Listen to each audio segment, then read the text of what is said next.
Good morning. We're reading yet another story from this book here.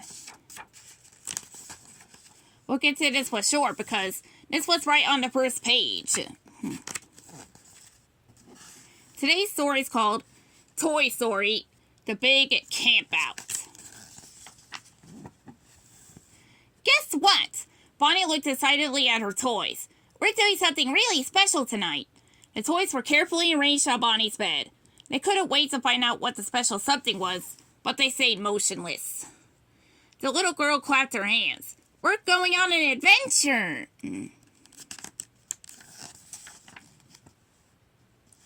The toys were excited, but they still didn't move.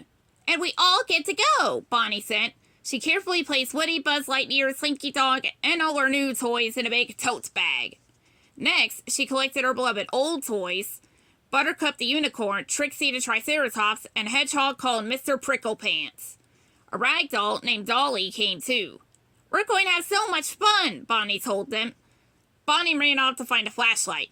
Once she had left, all the toys suddenly came to life. I wouldn't know where we're going, Mr. Pricklepants said. I hope there aren't any scary animals, Rex the dinosaur whispered. I'll protect you, Woody the cowboy said with a wink. Then the toys heard footsteps and stopped talking.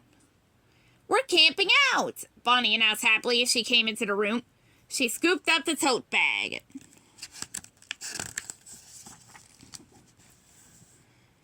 A few minutes later, Bonnie and her toys were in the backyard. Here we are, she said. Bonnie carefully unpacked the toys and began arranging them inside the tents she had set up. You sit next to Trixie, she told Rex, placing the two dinosaurs side by side. Buttercup, Woody, and Buzz, you guys will be next to my sleeping bag. Soon everyone had their own spots. Now let's have a picnic. Bonnie began passing out toy food and toy plates. Corn for Buttercup, pepperoni pizza for Rex, spaghetti for Bullseye. Bonnie, dinner time, a voice called out. It was Bonnie's mother. Bonnie giggled. I gotta go eat my dinner. But don't worry, I'll be back soon. She gave each toy a hug, then crawled out of the tent. Left alone in the tent, the toys began to explore. This is a right comfortable spot, Jessie said, admiring Bonnie's puffy sleeping bag. The accommodations really are quite satisfactory, Mr. Pricklepants agreed. Well, shine my spurs, Woody exclaimed, noticing an electric camping lantern. He turned it on, and a warm glow lit up the tent. He motioned for the toys to gather in a circle. Let's have a sing-along, Woody suggested. He held his cowboy hat over his heart and began to sing Camptown Races. Now, Jessie quickly joined in. Bullseye stomped his hooves in time to the beat. The other toys began singing too. After a few more songs, the toys went outside. They still had some time before Bonnie returned and they wanted to explore. Mr. Potato Head peeked through the tent flaps. It had gotten dark. The coast is clear. The toys stepped into the backyard. Look, Buttercup said. The stars are coming out.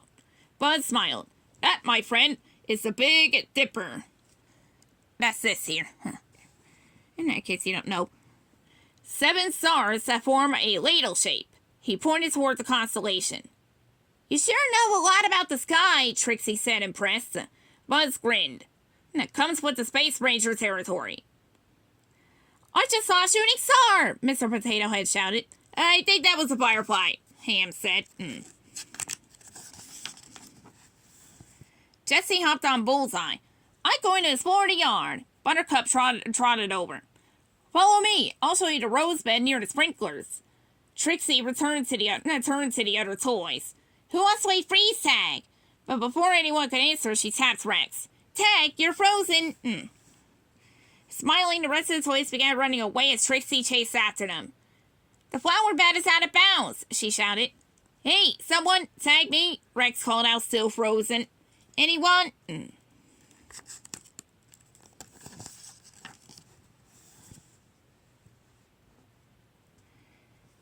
No, let's see. I'm wiped out, Ham said a little while later. Now, how about a shadow puppet production? Suggested Mr. Pricklepants. Good idea, Woody said, leading the toys into the tent. Bonnie's going to be back soon. The toys used Bonnie's flashlight to create shadow puppets on the tent. Buzz made an airplane with his wings. No, Mr. Pricklepants made an elephant.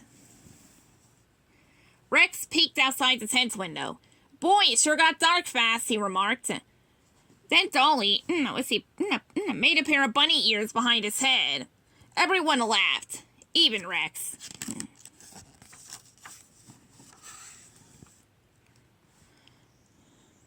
A sleepover, wouldn't be complete without a scary story, Mr. Potato Head said. He clicked off the flashlight so the toys would be in darkness. Ooh. Once there was a little toy that got lost in the forest. The forest was dark. Very dark. Just like now, Rex exclaimed, beginning to get scared. Suddenly, there were footsteps, Mr. Potato Head said. The toys heard the sound of someone running. Like now, Jessie said with a gasp. Mr. Potato Head continued his story. A monster was coming. Ah! Rex shrieked as a huge shadow loomed over the tent. The toys all flopped down and went still. The tent's flap opened. Surprise! I'm back, Bonnie said, smiling at her toys. She brought the toys outside and placed them in a circle around the lantern. She gave each one a marshmallow on a twig. It wouldn't be a campout if we didn't toast marshmallows, she announced happily. The toys couldn't have agreed more. And Rex was especially glad that there wasn't a real monster after all. The end.